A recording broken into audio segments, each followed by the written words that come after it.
I live in a pretty small, relatively unknown town.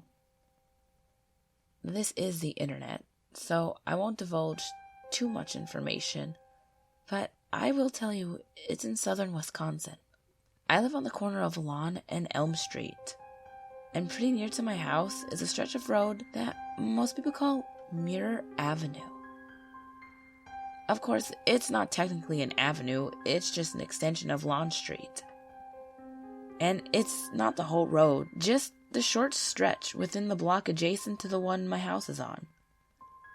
I've lived here my whole life, and everyone I know has referred to it as Mirror Avenue at some point. But many of them couldn't give me an explanation as to why they called it that. The stories I got were mostly always different. Usually something about a mirror maker, or whatever you call those people who made mirrors, back when the town was founded, who got caught up in some kind of cult, and the street being cursed. Of course, the exact accounts varied. One told to me by my friend in middle school included the street being split down the middle by a very long, man-sized mirror. People would look into this mirror, and the reflection would be doing something different, usually mischievous, and if there was more than one person in the mirror at a time, the reflections would try to hurt each other. And it was said that the people could feel pain inflicted on their reflections. This was just the ramblings of a middle schooler, and tonight on my way home, I found out exactly why they call it Mirror Avenue. I worked relatively late today, until 8 o'clock, and this being December, it got dark pretty early.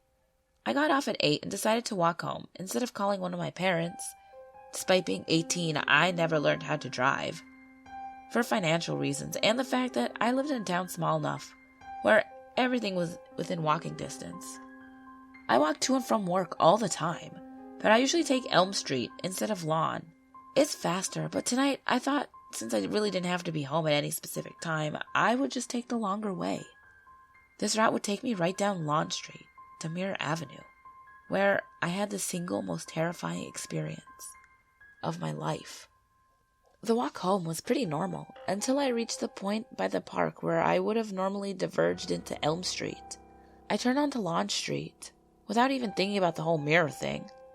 Anytime I had ever walked this way before was in the daytime, so I was never really afraid, and therefore it wasn't anywhere near the front of my mind.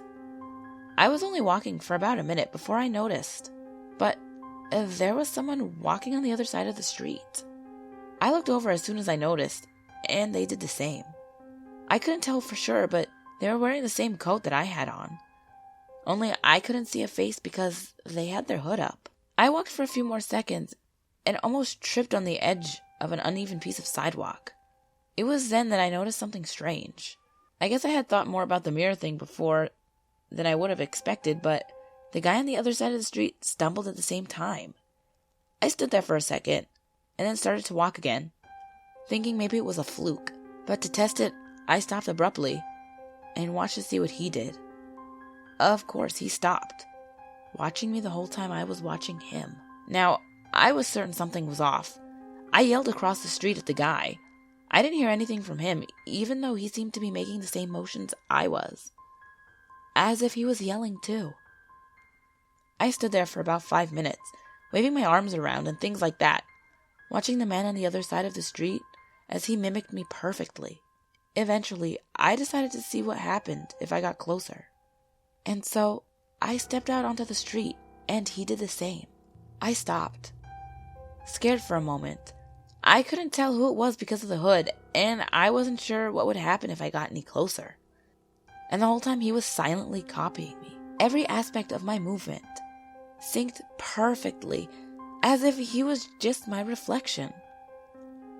Now, I was thinking more about that mirror thing, and based on the stories I had heard growing up, I expected that nothing good could come of this. My curiosity got the best of me, though, and I got closer until I was just about in the center of the road, with my reflection on the other side of the lane divider. I almost reached out to try to touch it, but I was too afraid, and at the last minute, pulled my hand back. It was then that I heard a sort of growl from the reflection. Apparently, it had wanted me to touch it, as it made it clear by the mumbling from underneath its hood. I thought for a moment, and I wanted to see if this was some sort of reflection, So I figured maybe if I put my hood up, he would end up putting his down. And so I stepped back onto the sidewalk because I was uncertain as to what would happen next. And I prepared myself. I was shaking, practically in anticipation, and partially because I was terrified of what might happen to me. I was obviously in some deep shit here, and I knew now that this had to have something to do with the old legends. I stood there, my hands just above my shoulders, ready to put my hood up, with my reflection doing the same. I counted down from 10, whispering to myself, and praying that this was just some kid messing with me, or that it was all somehow in my head. As I got closer to 1, I shook more violently, so much so that it had become apparent that my reflection was also shaking. As I finally hit 1, I put my hood down. My suspicions were confirmed as I saw the guy on the other side put his hood down. I have no way of accurately describing what I saw. The only thing I can say is that it had my same basic features. But they were contorted and twisted in a hideous and disgusting way that left me staring at it in a horrified gaze. It was smiling at me. And that's when I realized it was no longer doing exactly as I was. I stood there on the sidewalk in shock as it stepped off the curb and began walking towards me. I panicked and ran down the street, and my reflection followed. Only now it was staring at me the whole time, not just when I was looking at it. It was faster than me, and the closer I got to the edge of the block, the closer it got to me. I was certain, for a moment, that I could hear it saying something, but I couldn't tell what it was. Just as I was about to reach the corner, it reached out and grabbed my hood, tearing it off as I forced myself forward. I thought it had me. I thought I was dead, another victim of Mirror Avenue. But when I heard the coat rip, it was the most beautiful sound I have ever heard, and I ran like hell until I got right in front of my house. And it was only then I realized it was no longer chasing me. I assume it must have just stopped when I passed the edge of the block. When I exited the stretch of Lawn Street, that was Mirror Avenue. I looked back at Mirror Avenue, expecting to see it standing there on the corner or something, but I couldn't see my reflection anywhere. This worried me, and I got inside as quickly as I could.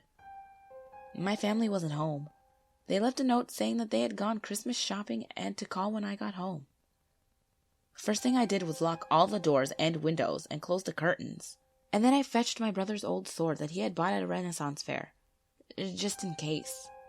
I called and didn't mention anything about what had happened. Later, when they finally got home, I told them that I ran into a dog, and that's why my coat was ripped. I wasn't sure if I should say anything to anyone about what really happened. I was afraid that they might think I was crazy or on drugs or something. I might tell friends at school, and there's anyone who reads this. But one thing is for certain, I'm never taking the long way home again. I hope you guys are enjoying the CreepyPasta Mondays. I love reading creepypastas. They're so interesting, and I really love, different creepypastas have different writing styles, and I really like it. But I apologize. You could probably tell a lot because my voice changed a lot. At least it did for me when I was editing. I'm sick. I have strep or something. My throat hurts a lot. My nose is all stuffy and nasty. But I really wanted to get you guys a video out. So I do apologize if it sounds annoying and nasty. I know I can't stand listening to clogged up sounding people. So I really apologize, but I really wanted to put a video out. So yeah. Remember, if you want to see my last video, it'll be on the top left. The next video will be on the bottom left. My Facebook and email will be in the description below. And remember, there's always someone or something watching you.